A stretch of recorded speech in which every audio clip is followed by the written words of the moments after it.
Anda kembali bersama kami di Cover Both Sides. Pemirsa, saatnya kita akan bacakan pertanyaan dari netizen yang sudah ada di media sosial Metro TV. Kita tampilkan pertanyaannya berikut ini. Ya, ini dia pertanyaan yang terpilih. Jadi lebih bahaya mana, tersangka lolos dari proses hukum atau seseorang diproses dengan prosedur yang tidak sah? Ini bagaimana menjawabnya dari Bang Jamin terlebih dahulu?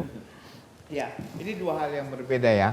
Kalau tersangka lolos itu artinya sudah diperiksa pokok perkaranya. Jadi dari pokok perkaranya diperiksa, ternyata ada dua hal sekarang. Lepas dari segala tuntutan hukum atau bebas. Nah, ada putusan SEMA yang baru tahun 2026 mengatakan kalau sudah bebas, nggak boleh lagi diajukan jaksa mengajukan upaya hukum. Ya, nggak boleh. Karena pencari keadilan itu adalah pelaku, duga pelakunya. Bukan negara pencari keadilan. Jadi dia harus bebas. Nah, kalau lepas, dia masih bisa upaya hukum kasasi. Bisa melakukan. Nah, ini beda. Jadi pokok perkara itu kita harus menghormati pengadilan. Kalaupun dia bebas atau lepas, ya itulah pengadilan yang sudah memberikan yang terbaik ya. Nah, kalau terkait dengan pra-peradilan, itu bukan membebaskan atau melepaskan orang tersebut. Hanya untuk mengkoreksi tindakan penegak hukum yang tidak sesuai dengan prosedur yang diatur dalam KUHP. Jadi kan perlu dikoreksi karena dia melanggar aturan. Itu pelanggaran HAM. Nah, itu pelanggaran hak asasi manusia sehingga perlu dikoreksi. Kalau tadi lolos dari itu atau dari pokok perkaranya itu kewenangan daripada majelis. Kita kan harus menghormati berdasarkan bukti-bukti. Sepanjang putusan di putusan hakim, apapun putusan itu harus dianggap benar. Sampai ada putusan lain yang membatalkan putusan itu. Oke, Mas Febri gimana tanggapannya? Setelah menjalani pra-peradilan ini, apakah memang cukup optimis nantinya bahwa prosedur yang menurut pihak Pak FA ini ada banyak pelanggaran, ini bisa diputuskan di pra-peradilan? Sejujurnya kami lawyer ini sudah lama tidak optimis ya. Tetapi kami tahu segala sesuatu kalau dipercayakan itu harus dikerjakan secara sungguh-sungguh. Ya. Makanya dalam 7 hari ini kami betul-betul sungguh-sungguh untuk membuktikan apa saja dugaan pelanggaran yang terjadi. Tadi sudah saya jelaskan cukup panjang. Tapi saya tertarik sekali dengan apa yang disampaikan Prof. Jamin. Ini hampir tidak pernah dibahas ya. Saya baru kali ini mendengar terkait dengan aset tak bertuan dihubungkan dengan pasal 5. Tadi saya coba cek di Undang-Undang 8 tahun 2010 ya tentang tindak pidana pencucian uang. Sebenarnya ada satu mekanisme kalau ada satu aset tindak pidana itu tidak ada pihak yang mengakui aset tersebut milik dia gitu ya atau tidak ada yang mengklaim pihak manapun itu milik dia, pengadilan bisa menetapkan aset tersebut di sini disebutnya sebagai aset negara. Jadi sebenarnya ada klausul tersebut di pasal 67 ayat 2 Undang-Undang 8 tahun 2010. Itu satu hal. Yang kedua, nah, Bang Jamin tadi mengatakan kalaupun aset itu ditemukan di rumah seseorang yang tidak sesuai dengan profil penghasilannya, maka bisa kena pasal 5. Ada dua isu.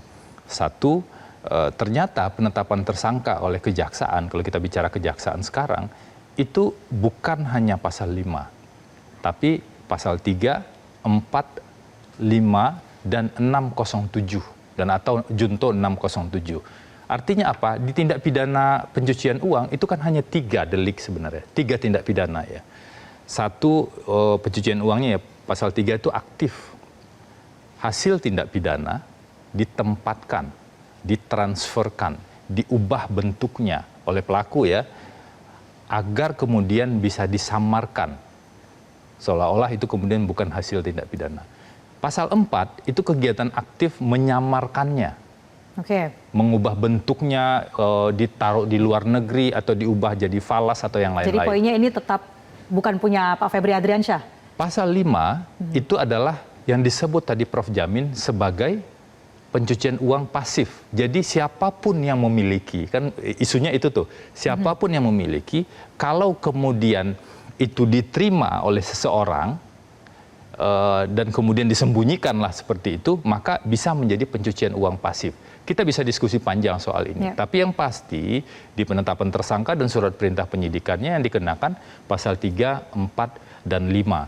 Kalau terkait Pak FA bukan pemilik dari emas dan uang tersebut, itu sudah clear disampaikan sejak awal di proses pemeriksaan ke penyidik juga. Dan bahkan kami mengatakan begini, silakan dicari saja siapa pemiliknya, dibuktikan secara hukum, tapi itu kan masuk pokok perkara nanti ya, tidak masuk di proses pra-peradilan. Dan isu yang lain adalah kalau misalnya ya dengan analogi perkara tindak pidana yang lain, ditemukan sebuah zat berbahaya begitu di rumah kita, misalnya apakah itu narkoba atau sejenisnya begitu. Yang terjadi apa? Tidak langsung orang yang ada di rumah itu semuanya bisa jadi tersangka. Kenapa?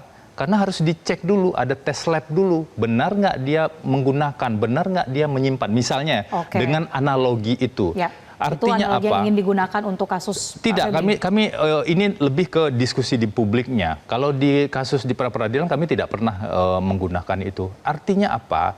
Ada tantangan, ada harapan agar penegak hukum jauh lebih serius nih membuktikan agar ini tidak sekedar soal klaim, tidak soal main stigma atau kesan bahwa sejumlah aset tersebut milik siapa. Nah, isunya adalah isu pembuktian kalau kita bicara soal pokok perkara. Baik, saya ke Bang Jamin lagi. Jadi Bang Jamin, kita masih tentunya menantikan ya putusan pra-peradilan baik yang pertama atau yang kedua. Tapi apapun nanti hasilnya, bagaimana nanti presidennya untuk penegakan hukum, terutama kalau bicara soal korupsi dan TPPU? Iya, memang Pak Febri ini kan sebagai Jampidum sebelumnya. Jampitsus. Jampitsus ya. Oh sorry saya. Jampitsus. Nah konteksnya kan sering mengumbar-umbar ada tindak pidana korupsi media. Dan sekarang ini kena seperti ini. Masyarakat sudah menilai bahwasannya dia orang yang paling bertanggung jawab lah terkait dengan harta yang ada di rumahnya yang orang menilai itu yang ada kaitan dengan jabatannya. Itu kita nggak bisa pungkirin, siapapun nggak bisa pungkirin. Masalah pembuktian yaitu masalah di peradilan. Tetapi covernya masyarakat terkait dengan kasus ini sudah menyatakan ini pejabat negara yang secara profiling tidak mungkin dia mempunyai aset yang seperti begitu.